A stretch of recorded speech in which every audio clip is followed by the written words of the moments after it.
Greetings of the day to all of you. This is going to be the last lecture in our lecture series on modern power electronics.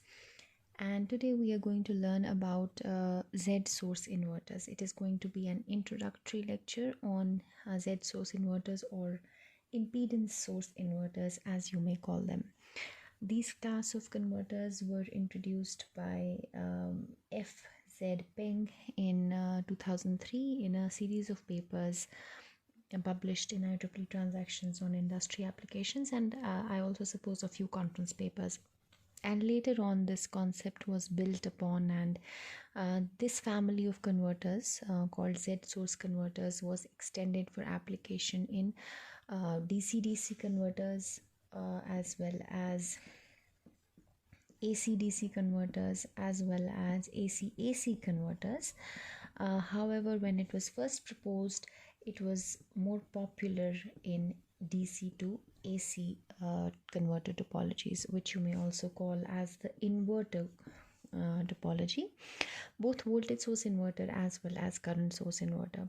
However, for all other converters, it was also extended later on. So Z-source converters are possible for DC-AC or DC-DC or AC-DC or AC-AC applications. Today we are going to talk about Z-source inverters in particular. So we will introduce the concept of impedance source converters by means of taking the example of a DC to AC converter, which is your voltage source inverter. Like I already mentioned, that this converter topology is also possible with the current source inverter, but since the voltage source inverter is more popular, we are going to discuss about the Z-source voltage source inverter. A generic concept of Z-source converters is that any voltage source, since in our case it's a voltage source inverter, so the voltage source or the power source is a DC voltage source, is coupled to the main switches of the converter. In our case, the main switches of voltage source inverter are the IGBT or MOSFET with an anti-parallel diode, and you have a series of 6 such switches in a 3-phase VSI. This switching arrangement of all the 6 switches, I'm showing only one, but it's the whole switching topology. It is connected with the source through an impedance network. Generally, this impedance network consists of a pair of inductors, and placed in a position, in an X position, is a couple of capacitors which are connected like this in a cross like connection. So you have inductors L1, L2, C1 and C2. So this impedance network serves as you can say a connection between the switching part of the circuit and the power source, irrespective of what the topology is. Your topology could be DC AC, AC AC, AC DC and so on and so forth, but between the power source and the switching part of the circuit, if you have an impedance network, and these impedance networks can be of different types, but the basic impedance network is 2 inductors and a cross connection of capacitors. This kind of a converter is called as a Z-source converter, or also an impedance source converter. Now, while taking an example, I would like to take the example of a voltage source inverter. But before we go into the Z-source voltage source inverter, I would like to tell you the main advantage of using Z-source inverters. The main advantage behind using Z-source inverters is that by using an impedance network between the power source and the switching part of the circuit, we try to obtain certain features from the converter that are otherwise not possible. For instance, if you talk about a conventional voltage source inverter, you know that you have a DC power source and you have a series of 6 switching devices.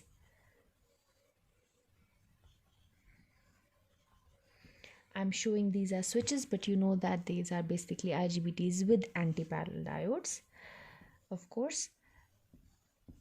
And then you have the 3-phase load like this, right? If you talk about this converter, it has a DC side and it has an AC side. This converter may be used to convert DC power into AC power, or it may be used to, for a reverse power conversion from AC to DC.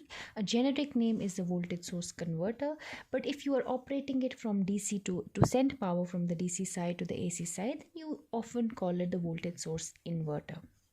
In any case, this topology, it is known from this topology that the DC side voltage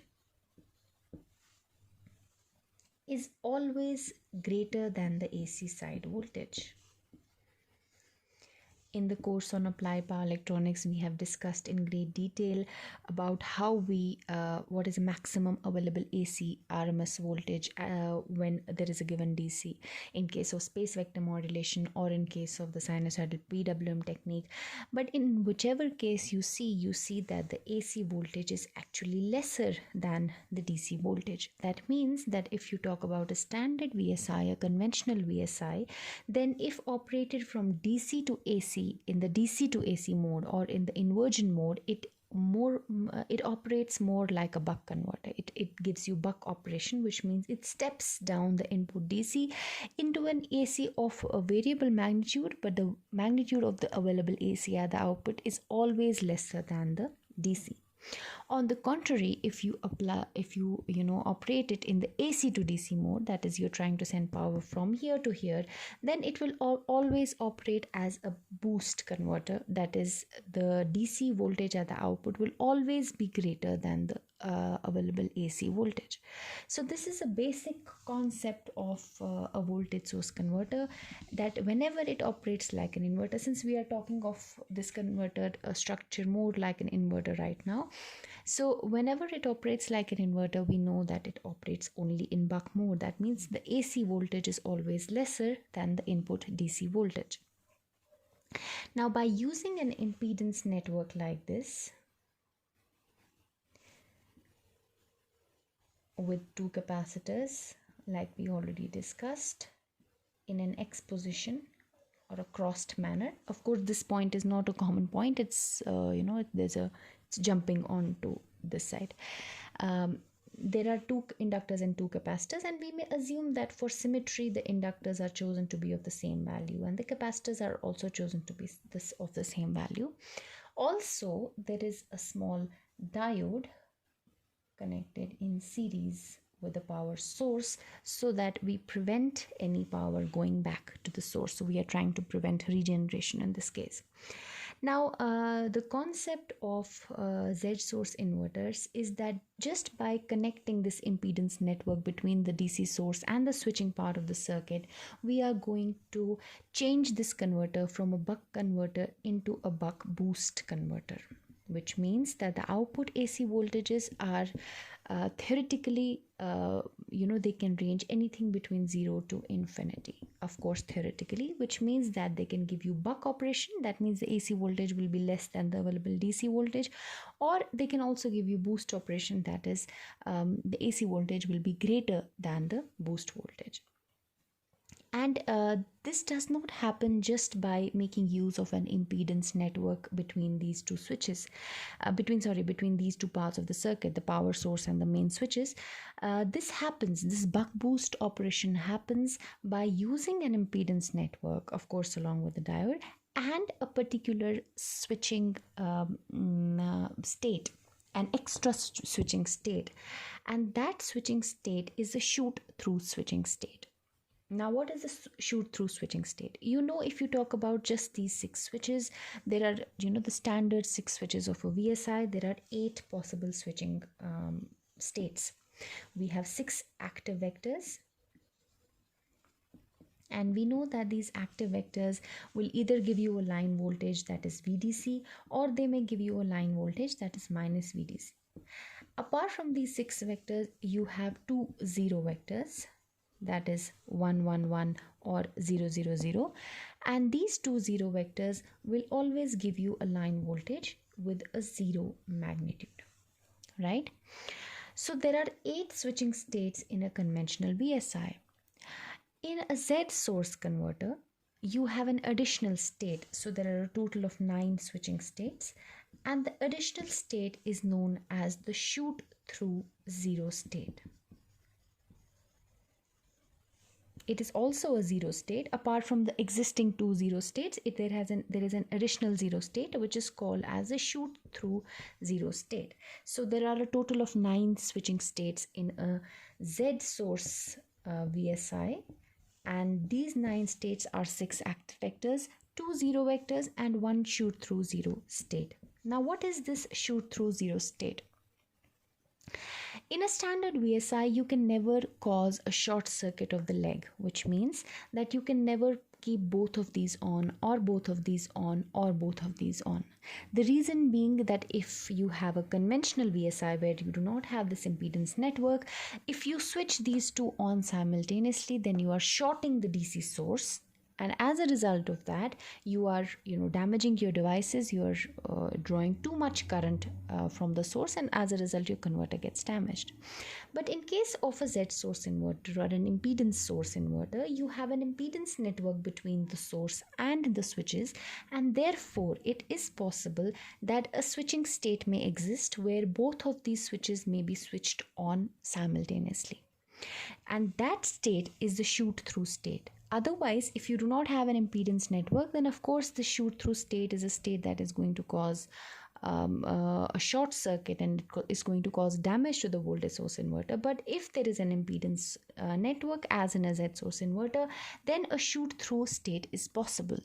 And this shoot through state in a Z source inverter actually helps you in achieving the buck boost operation, because the other state 6 plus 2, they were only giving you buck operation for a VSI. But additionally, you connect an impedance network, and you impart the shoot through state in your switching sequence, you will get something like the buck boost operation. Let's understand how. But before we understand how, we should know that what are the possible existence of shoot through states. Your shoot through states can be of 7 types. Just this one state that is giving you a zero output and it's shorting the leg of the inverter. But this one state is possible in 7 different ways. One way is that both of these are shorted. That is one way. The second way is both of these are shorted. The third is that both of these two are shorted. So that's 3 ways. Another way is that all the 6 switches are shorted. That's like a short circuit here, short circuit here, short circuit here. So you have 4 such switching states. Now we are left with 3 more ways.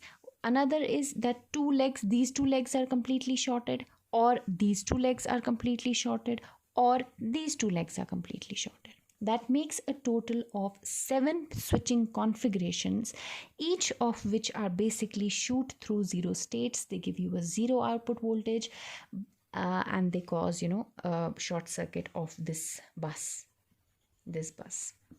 right? Now let's move on to the analysis of Z source inverters. Some more technical analysis.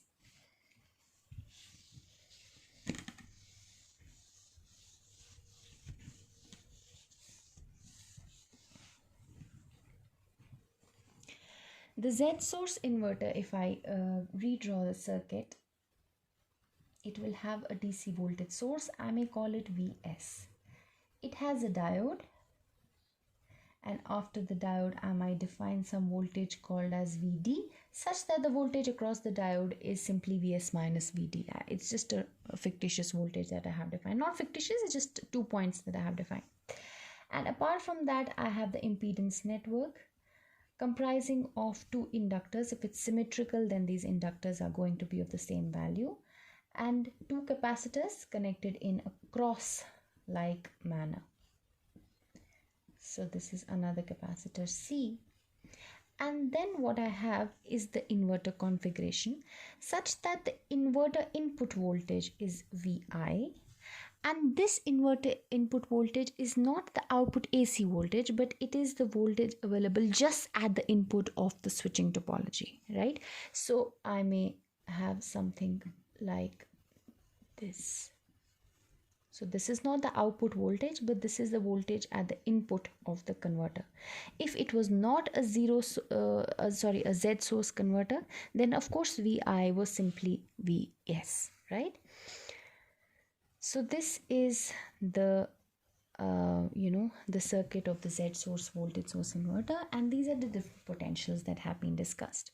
Now, because it's a symmetrical converter, then we know that VL1 is equal to VL2 is equal to VL, which are the inductor voltages, and similarly VC1 is equal to VC2 because it's symmetrically made. All the capacitors are designed to be same. Then obviously this is equal to, or the capacitor voltages are equal to VC. Now, let's talk about the non-zero states. Now, there are two ways of analyzing it. One is analyzing this converter for the non-shoot-through states. I mean, for the conventional states.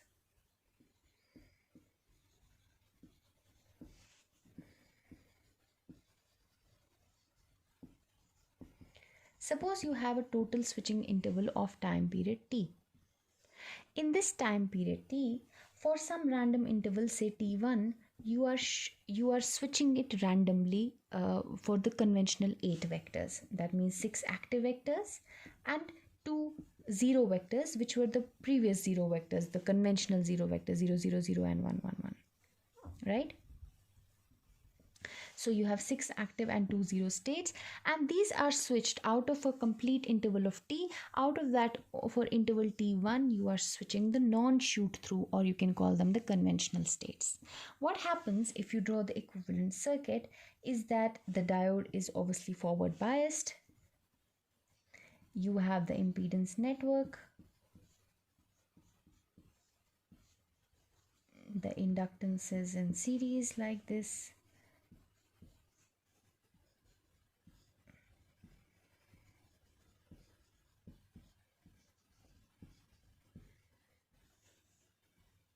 And then you have 3 output voltages, and this is the input voltage to the inverter Vi. And the 6 vectors or the 2 zero vectors will be such that suppose there is any state among the 6 active vectors, this will directly be connected to the load. And assuming suppose these 2 switches are on, that means you can, for all these vectors, the conventional states, you can model the inverter plus the load as a current source, because you are directly getting connected to the load, and the load might be drawing some current, let's call it II, and there must be some voltage available at the input of the converter, let's call it Vi. So for all the non-shoot through states, you can model the inverter plus load as together as a current source, because you're using some switching configuration, you are just directly connecting to the load and it's drawing some current. Of course, this if these shoot through states comprise of the 2 zero vectors, then the value of the current source will become 0, because for zero states you know that no current comes from here, the current only circulates, the load gets short circuited in the zero states, so the current just circulates within the devices only, and there is no current coming from here. So obviously the value of the current source for these 2 vectors is 0. For these 6 vectors, it will be equal to the value of the load current. But in any case, for all these 8 vectors, the conventional states or the non-shoot through states, for all these states, your inverter plus load can be modeled as a current source with output current II and voltage across the input of the converter as Vi, right? And this is II, or you can say the current drawn by the inverter plus load. Now what happens in this interval, if I write some KVL and KCL equations, I can call this as VL, right? And I can call these as VC, and this capacitor voltage as VC, and this capacitor voltage as VC, and then there is a return pass, so let me call this as VL. So I can write that VL, if I write this as Vs, I can write a KVL equation, and I will have Vs is equal to VL plus Vc, right? Vs is equal to VL plus Vc, and then you're returning back. Or in other words, I can write the inductor voltage is equal to Vs minus Vc. This is the inductor voltage during the non-shoot-through states during the time interval T1. What about the voltage across the input of the converter? The input voltage over here, VI. This voltage, if I want to write, I can write it as VC is equal to VI, voltage over here, plus VL, because I have defined VL in this direction. Or in other words, I can say that voltage at the input of the converter, VI, is equal to VC minus VL. Okay, so the inductor voltage VL is VS minus VC, and the voltage at the input of the inverter VI is equal to VC minus VL. I can also check for the voltage across the diode VD, and it will simply be equal to VS. If I just simply see, this voltage will be equal to VS, because the diode will be conducting simply because it's forward biased by the source. Now, two important things: voltage across the inductor and voltage across the at the input of the inverter. Both things, these things I have calculated. In this interval, what you're basically seeing is that the inductor over here is connected through the load. It is also connected to the source, and it must be storing some energy along the way, right? Now you will switch, in this interval T1, you are basically switching any of the vectors. It could be you may be switching a combination of 6 active and 2 0, or you may be switching only one of the 6 active or only one of the 0 states. It depends upon the switching scheme, but any of these switching states is possible during this T1 interval. The conventional 8 vectors are being switched. Now let's move over to the rest of the interval, that is T0, such that T0 plus T1 comprise of the total switching time T, right?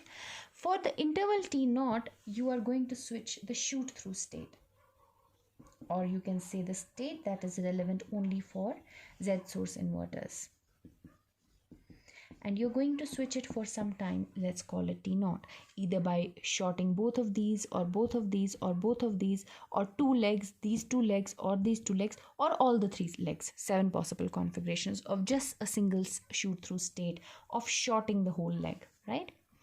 Now what happens here is that during the shoot through state,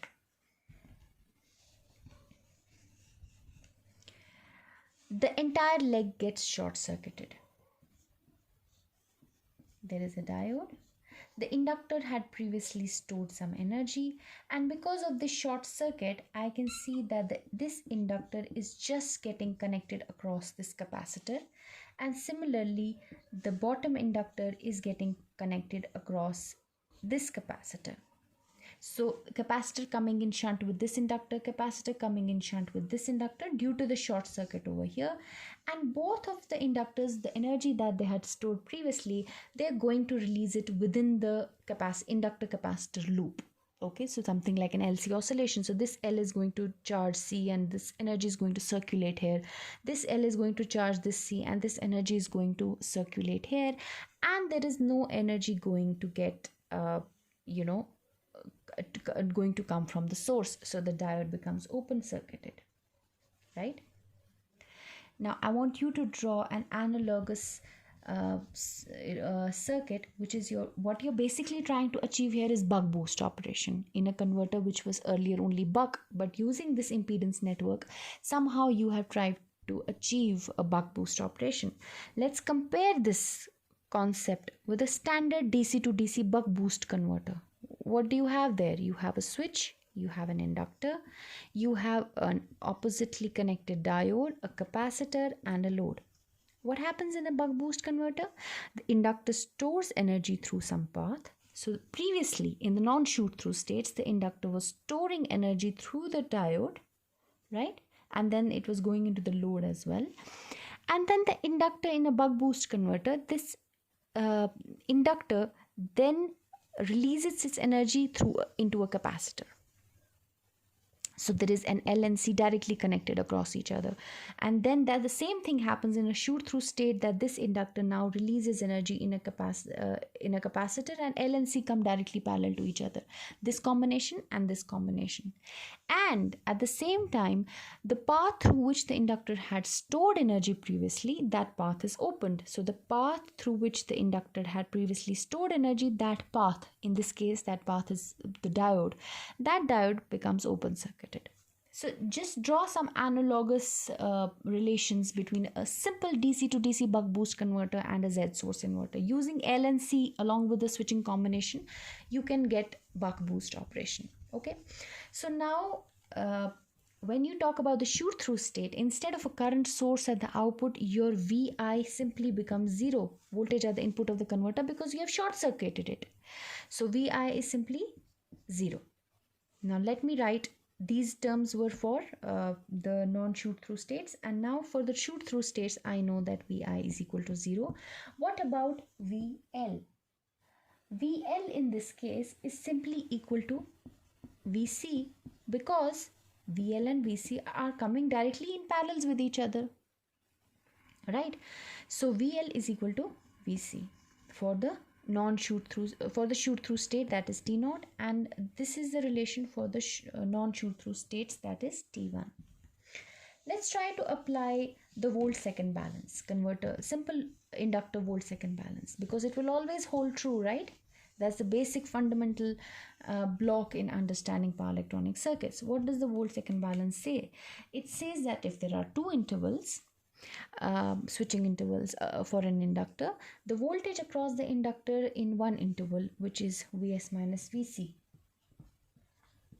and the duration of the interval is T1, plus the voltage across the inductor in the other interval, which is Vc only, and the duration of the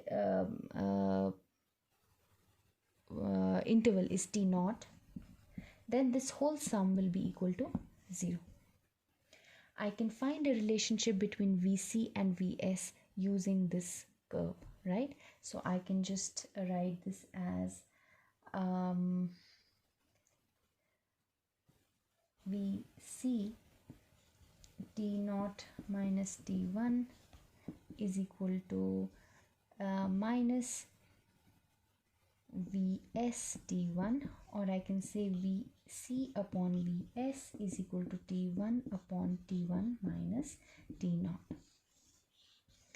which means that the capacitor voltages developed are basically a function of the duration for which the non-shoot through states are switched, and the duration for which the shoot through states are switched. Now I also want to find the average voltage at the input of the inverter, that is Vi. Oh, sorry, I don't want to delete this. For the non-shoot through state, this was the interval, and for the shoot through states, Vi was 0, and then Vi was equal to Vc.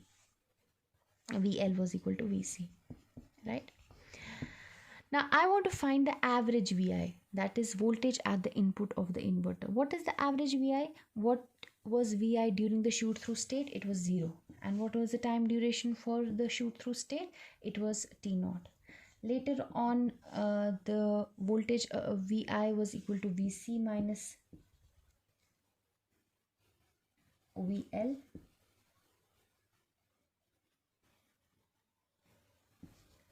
right? And what was the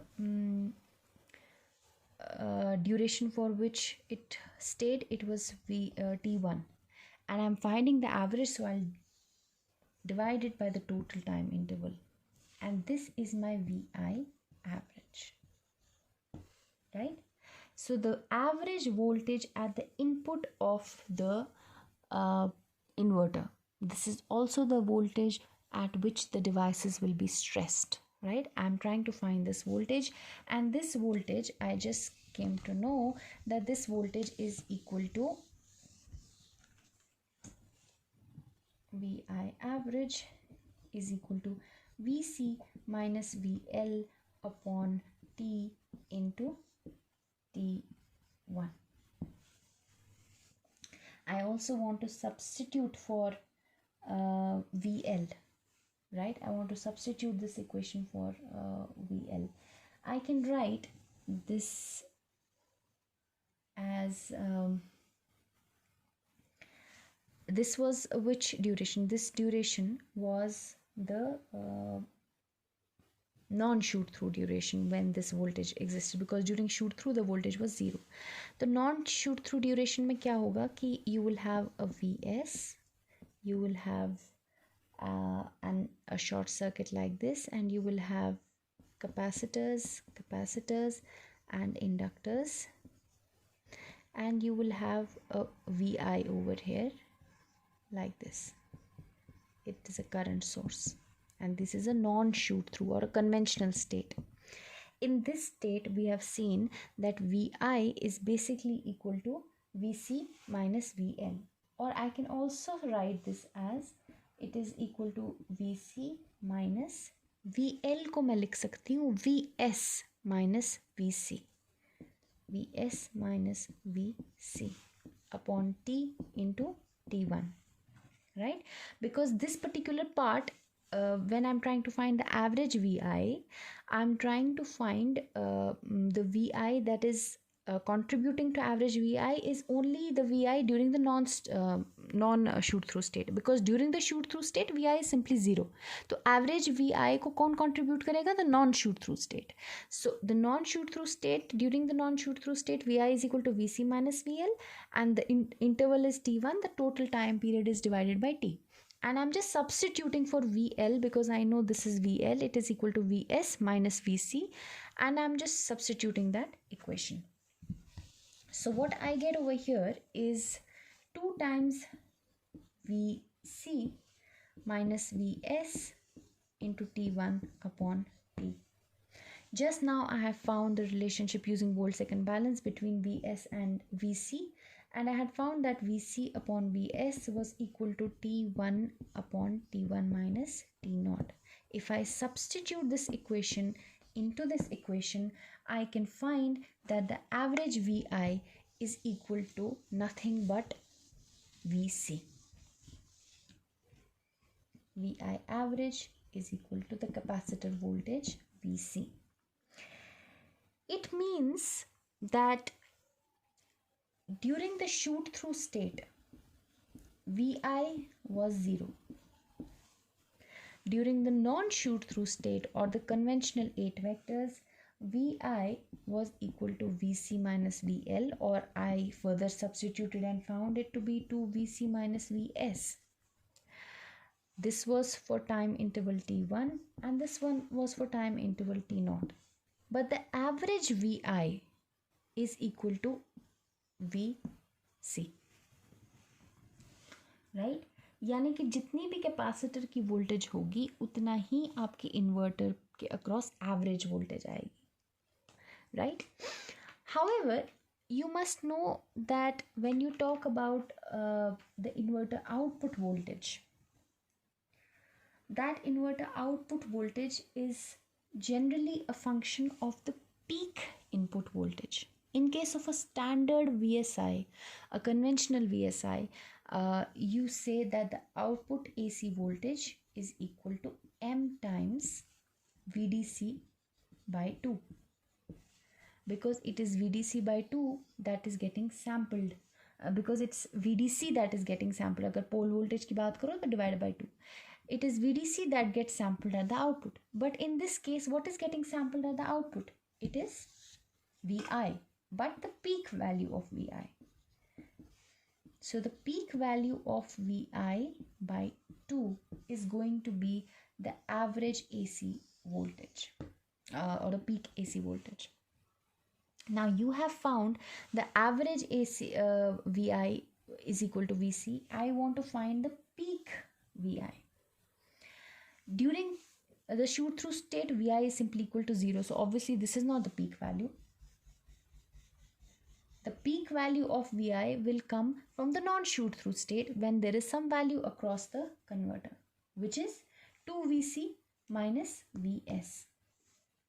And if I substitute it here and there, I know that the relationship between VC and VS is that VC upon Vs is equal to T1 upon T1 minus T0, right?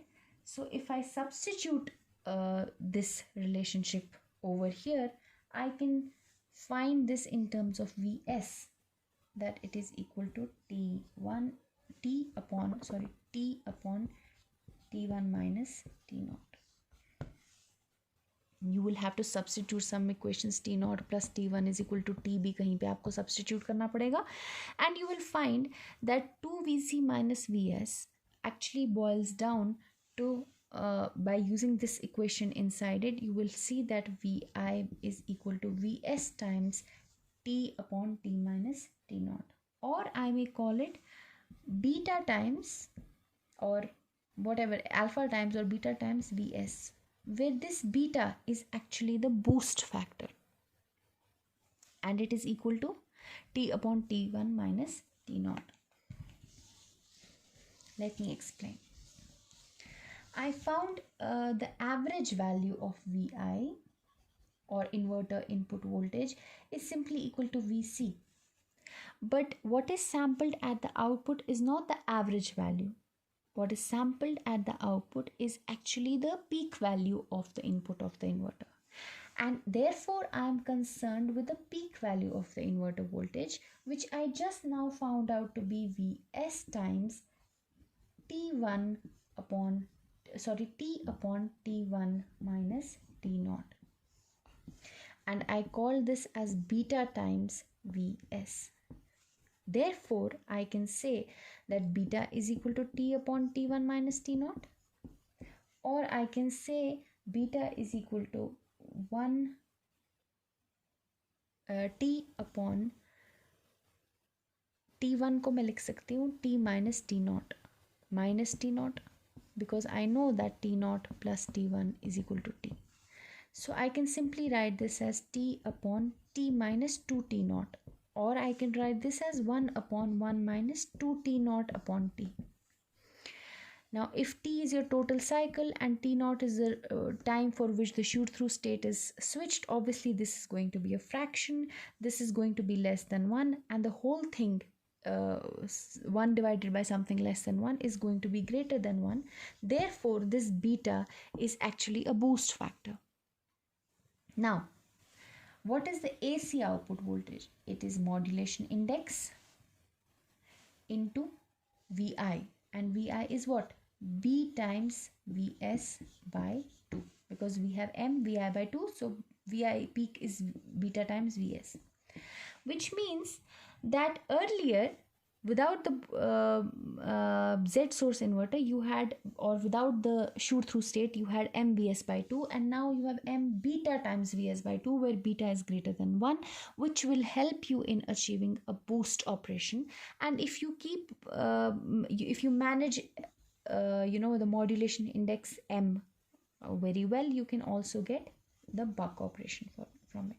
So you can get buck operation or as well as the boost operation from the converter just by changing the value of beta, or you can say beta depends upon the duration for which the shoot-through state is switched. So just by controlling for how long in a switching interval you are switching a shoot-through state, you will actually get boost operation from the converter. So this was about the basic of Zsource inverters. It's basically the concept of using an inductive capacitive network or an impedance network between a power source and the main switches in such a way so that you make the energy storage components, that is L and C, store and release energy in by coupling them with the usage of the shoot-through states in the converter and somehow achieving buck boost operation through the converter. You basically alter the voltage that appears at the input of the converter, right? You alter that voltage, that is your Vi in this case, and you somehow make it exceed the source, and then automatically the voltage at the output, that is the AC voltage VAC, also gets boosted up. So the buck boost, getting a buck boost operation from a converter which is otherwise only buck by means of an impedance network plus the use of shoot-through states, that is what is your Zsource converter. So that's all for today. If I think with this we culminate our syllabus, and if you have any queries or any doubts, please feel free to ask me. The exams are near. If you want a short Q&A session or a doubt clearing session, please feel free to contact me. That's all for today. Thank you very much.